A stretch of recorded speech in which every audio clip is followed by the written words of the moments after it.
बिस्मिल्लाहिर्रहमानिर्रहीम। अस्सलाम वालेकुम। 10th class. आज हम सब्जेक्ट पढ़ने जा रहे हैं फिज़िक्स।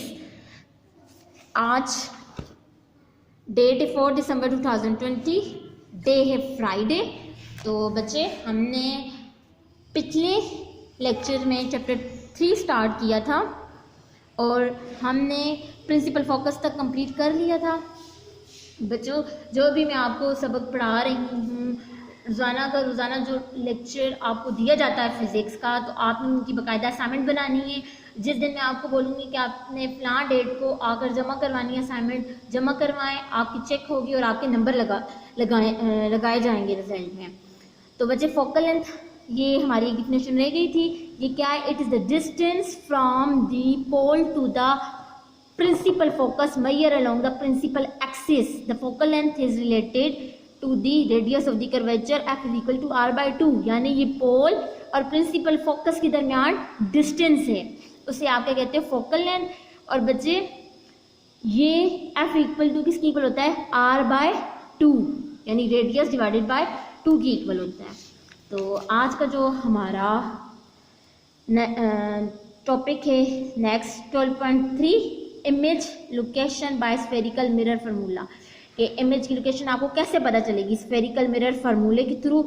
बच्चे, इस टॉपिक में आपको बताया जा रहा है कि हमें बहुत ज़्यादा मुश्किल होती है कि हम कैसे बता सकते हैं कि इमेज रियल आएगी, इसके अलावा डायरेक्ट इमेज आएगी, वर्चुअल होगी, कौन सा मिरर इस्तेमाल किया गया, कनकेव या कन्वेक्स मिरर।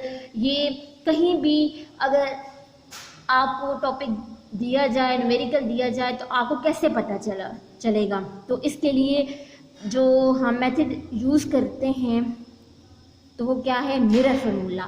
मिरर फार्मूला के थ्रू आपको पता चल जाएगा कि हम कौन सा मिरर इस्तेमाल कर रहे हैं, इमेज की नेचर क्या है, ऑब्जेक्ट की नेचर क्या है। ये हम इस टॉपिक में पढ़ेंगे। और बच्चे, ये how can we tell about the nature of image. आपको तस्वीर की नेचर कैसे पता चलेगा कि वो रियल है, इमेजिनरी है या इन्वर्टेड है या erect, form by a mirror. यानी मिरर से जो तस्वीर बन रही है, हमें कैसे पता चलेगा कौन सा मिरर इस्तेमाल कर रहे हैं, इमेज का साइज़ क्या होगा ऑब्जेक्ट के लिहाज से। तो इन सारों का जवाब जो है वो हम एक रे डायग्राम से देते हैं। लेकिन रे डायग्राम हमारे लिए बनाना कभी कभी मुश्किल हो जाता है, तो इसके लिए बच्चे हम मिरर फार्मूला इस्तेमाल करते हैं। मिरर फार्मूला है क्या? इसकी डिफिनेशन क्या है? Mirror formula is the relationship between object distance p, image distance q from the mirror and focal length f of the mirror. Mirror formula relationship पे p ऑब्जेक्ट का डिस्टेंस है। याद रहे बच्चे, अक्सर गलती कर जाते हैं इस P और Q में। P किसका डिस्टेंस है? ऑब्जेक्ट का।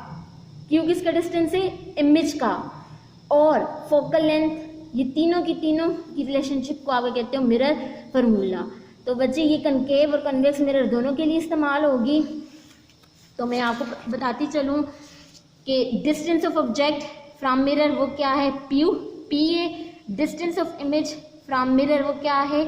Q है। Focal length F, mirror formula इन तीनों के दरमियान रिलेशनशिप पे। इसके बाद मैं बताती चलूँ कि कनकेव मिरर, आपने पिछले टॉपिक में मैंने आपको बता दिया था कनकेव मिरर है क्या, और ये इसकी इनर साइड होती है। कनकेव मिरर के हम यूज़ करते हैं। आप फर्ज करें कि कोई भी रे, ये रे डायग्राम है ना, कोई भी रे आती है, ये P पोल है, इसके दरमियान में सेंटर ऑफ कर्वेचर पोल के दरमियान ये क्या है? Focal length. फोकल लेंथ को आप स्मॉल f से रिप्रेजेंट करते हो। कोई भी रे आई, वो फोकल लेंथ से टकराने के बाद डाइवर्ट हो गई इस तरफ। अब ऑब्जेक्ट आपका यहाँ पर पड़ा हुआ है, ऑब्जेक्ट का साइज बड़ा है लेकिन इमेज क्या हुई है? छोटी बनी है। तो बच्चे, अब यहाँ जहाँ पर ये इमेज ऑब्जेक्ट से मिरर का जो फासला है उसको आप किससे रिप्रेजेंट करते हो? P से। जो इमेज बननी है उससे मिरर तक का फासला उसको आप किससे रिप्रेजेंट करते हो? Q से। और ये फोकल लेंथ से टकराने के बाद जो इमेज बननी है, ये किस में ऐसा होता है? कनकेव मिरर में। और कनकेव मिरर में जो फोकल लेंथ होती है वो हमेशा क्या होती है, पॉजिटिव होती है। इसी तरह नेक्स्ट बच्चे कन्वेक्स मिरर में अगर यही हम सिचुएशन देखें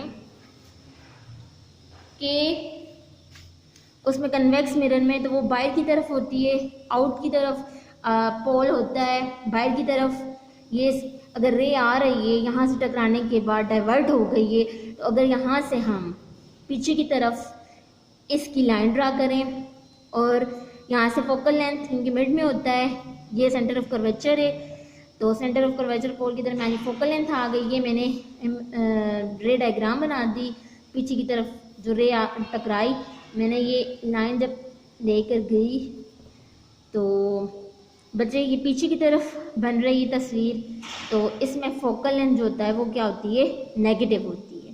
तो फिर यहाँ पर अगर बुक में देखें ऑब्जेक्ट डिस्टेंस p, ये करेक्टरिस्टिक हैं, ये न्यूमेरिकल में इस्तेमाल होंगे।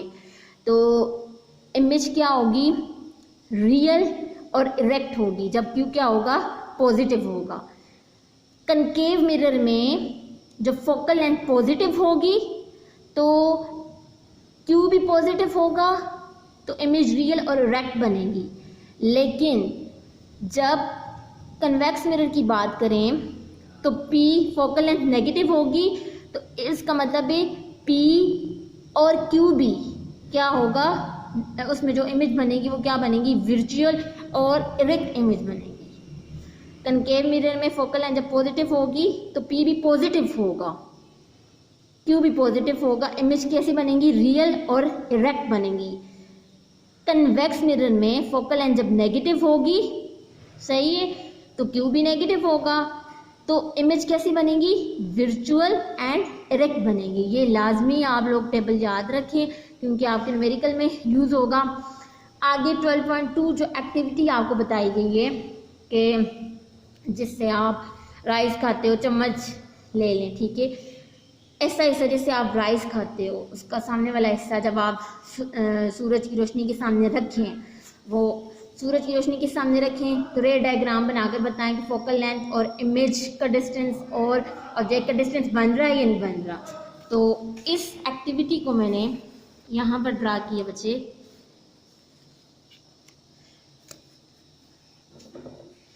ये मैं आपको बताती चलूँ कि इस एक्टिविटी को आप अगर रे डायग्राम के थ्रू आप जाहिर करते हो तो ये चम्मच का हिस्सा मैंने बनाया, इसके बाद ये ऑब्जेक्ट है यानी सूरज की रोशनी में रखें, तो जब लाइट आएगी टकरा कर इधर चली गई वापस, ठीक है, तो ये क्या है, ऑब्जेक्ट था, ये इमेज बनी। और आपको पता है कि तस्वीर से मिरर तक का फासला उसको आप क्यों कहते हो। फिर ऑब्जेक्ट से स्पून तक का जो मिरर यानी स्पून हमने यूज़ किया उस तक का जो फासला उसको आप किससे रिप्रेजेंट करते हो, P से। तो Q और P हमें मालूम हो गया है इस एक्सपेरिमेंट में, इस एक्टिविटी में। तो फोकल लेंथ आप मालूम कर सकते हैं 1/f = 1/p + 1/q। किसके थ्रू आपने ये सारी चीज़ मेजर करनी है, मीटर रूल से, ठीक है। तो बच्चे ये आपका आज का टॉपिक हो चुका है। नेक्स्ट लेक्चर में आपको न्यूमेरिकल करवाऊंगी। आज का टॉपिक आप लोगों ने अच्छी तरह से समझना है, स्पेशली साइन के बारे में, क्योंकि ये न्यूमेरिकल में अगर ये आपको टेबल आएगा तो आप न्यूमेरिकल कर सकते हो, वरना नहीं आपको मुश्किल होगी। शुक्रिया, अल्लाह हाफ़िज़।